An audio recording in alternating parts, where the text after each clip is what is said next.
안녕하세요. 백사원 목사입니다. 오늘은 2월 4일 수요일 아침입니다. 오늘도 변함없이 신실한 마음으로 하나님의 말씀과 함께 하루를 시작하는 여러분들에게 크신 하나님의 넘치는 은혜가 하루 종일 함께 하시기를 바랍니다. 오늘 주신 하나님의 말씀은 요한복음 2장 1절부터 12절까지의 말씀입니다. 오늘 본문에는 예수님께서 공생의 기간에 첫 번째 행하셨던 기적을 다루고 있습니다. 이 첫 번째 기적은 가나에 있는 혼인집에서 벌어졌었죠. 혼인집에 포도주가 떨어졌는데 물을 담아서 그 물이 변하여 포도주가 되었고, 이 포도주는 최상품의 포도주여서 연회에 참석한 사람들이 깜짝 놀라게 되지 않았습니까? 이 포도주를 만들었던 이 첫 번째 기적은 예수님의 공생애 동안 하셨던 많은 기적들 중에서 좀 특이한 내용을 담고 있습니다. 보통 하나님께서 우리의 기도에 응답하시려면 하나님의 역사에는 하나님께서 원하신 하나님의 뜻과 또 하나님의 뜻이 있다 할지라도 하나님의 때가 되어야만 하나님의 역사, 하나님의 기적, 하나님의 계획 간섭이 벌어집니다. 먼저 하나님의 뜻이 있어야 되고, 그리고 하나님의 때가 되어야 하나님의 역사가 나타나는 것이죠. 그런데 오늘 본문에는 예수님께서 자신의 때가 아니다라고 말합니다. 그런데 그 주님의 때가 아직 안 되었다는 것은 어찌 보면 하나님의 뜻이 아니라는 것도 되는 말인 것이죠. 그런데 이 기적을 베푸셨던 것입니다. 오늘 본문 3절부터 5절까지를 읽어보겠습니다. 1절부터 읽어보죠. 사흘째 되던 날 갈릴리 가나에 혼례가 있어 예수의 어머니도 거기 계시고 예수와 그의 제자들도 혼례 청함을 받았더니 포도주가 떨어진지라 예수의 어머니가 예수에게 이르되 저들에게 포도주가 없다 하니 예수께서 이르시되 여자여 나와 무슨 상관이 있나이까? 내 때가 아직 이르지 아니하였나이다. 그의 어머니가 하인들에게 이르되 너희에게 무슨 말씀을 하시든지 그대로 하라 하니라. 예수님께서는 분명히 내 때가 되지 않았습니다, 나와 상관이 없는 일입니다라고 거절의 의사를 분명히 밝혔는데, 그럼에도 불구하고 예수님의 어머니는 예수님에게 요청을 하였고, 그리고 예수님은 그것을 받들어서 그곳에 포도주를 만들어 주시는 놀라운 기적을 하셨던 것입니다. 그러면 이 속에는 어떤 뜻이 담겨 있을까요? 본문에서는 이렇게 때가 되지 않고 뜻이 아님에도 불구하고 하나님의 은혜와 하나님의 능력과 하나님의 기적이 임하게 하는 비법이 실려 있는 것입니다. 그것은 먼저 이런 기적이 일어나게 된 배경은 무엇인가, 거기에 관련되어 있고 어떠한 믿음이 필요한가, 이것이 중요한 내용인데요. 3절에 이렇게 표현합니다. 포도주가 떨어진지라 예수의 어머니가 예수에게 이르되 저들에게 포도주가 없다 하니. 이 잔치는 예수님의 어머니의 잔치가 아닙니다. 예수님의 어머니와 예수님의 가족도 아마도 이 잔치의 주인공과 무슨 친분 관계나 친인척 관계가 있었던 게지요. 그러나 이 잔치의 주인은 아니었던 것입니다.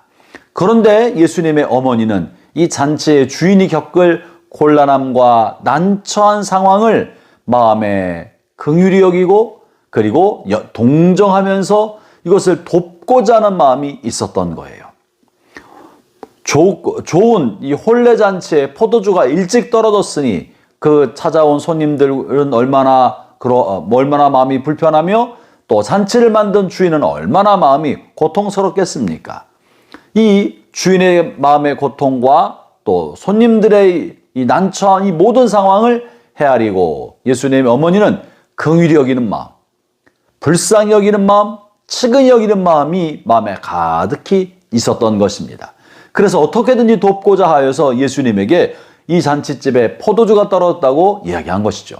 형제자매 여러분, 기적의 바탕에는 타인에 관한 긍휼, 타인에 관한 측은히 여기는 마음, 타인에 관한 연민과 동정이 그 기적의 바탕인 것입니다. 다른 사람을 향한 사랑의 마음과 애정이 모든 기적이 싹트는 토양인 것입니다. 왜 그렇습니까? 사랑이신 하나님은 사랑이 있는 곳에 머물러 계십니다.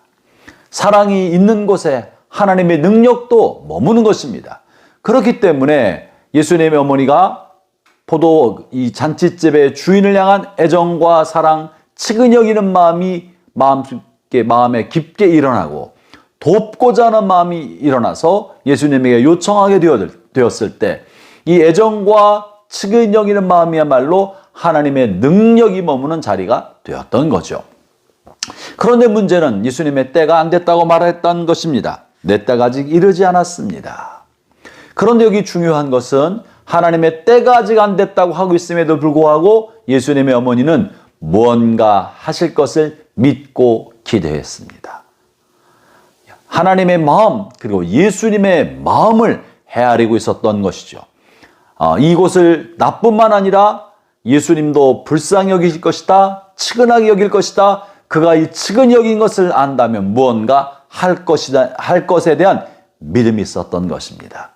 그래서 기적은 어떤 곳에 일어납니까? 하나님께서 이들을 불쌍히 여기시고 이들을 위해 무언가 하기를 원하신다는 것을 믿는 마음이 두 번째 기적의 토양이 되는 것입니다. 아직 하나님의 때가 안 됐다 할지라도, 아직 하나님께서 일하시겠다고 생각하지 않았다 할지라도, 때가 안 됐어도 하나님께서 이들을 불쌍히 여기실 것이라는 믿음을 가지고 하나님을 향하여 요청하고 강청하고 무언가 하고자 준비하고 하나님께서 말씀하시는 어떤 것에 대해서도 순종하려는 마음을 가지고 있을 때 하나님은 그곳에 하나님의 능력을 펴시는 것입니다. 하나님의 은혜를 흘려보내는 것입니다. 그곳에 기적이 일어나도록 하나님의 손을 내밀어 주시는 것입니다. 사랑하는 형제자매 여러분, 하나님의 때가 됐나 안 됐나 하나님의 때에 관하여 우리는 분명히 민감해야 합니다. 내 때에 맞춰서 하나님의 때를 잡아당기려 해서는 안 됩니다. 그러나 우리는 또한 하나님의 때만 생각하고 머뭇머뭇거려서도 안 됩니다. 은혜가 필요한 사람, 하나님의 사랑이 필요한 사람을 향하여 우리가 그 사랑의 마음을 가지고 하나님 앞에 강청하고 기도할 때 우리의 기도와 믿음과 우리의 애정과 사랑을 통해 그것을 양분으로 삼고 토양으로 삼고 하나님의 능력과 기적이 임하게 되는 것입니다.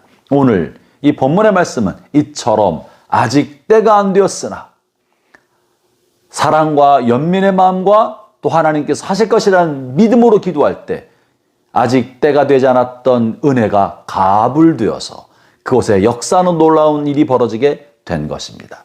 형제자매 여러분, 하나님의 은혜는 가불될 수 있습니다.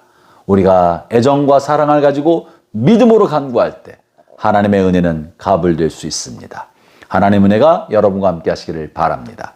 기도하겠습니다. 하나님 아버지 감사합니다.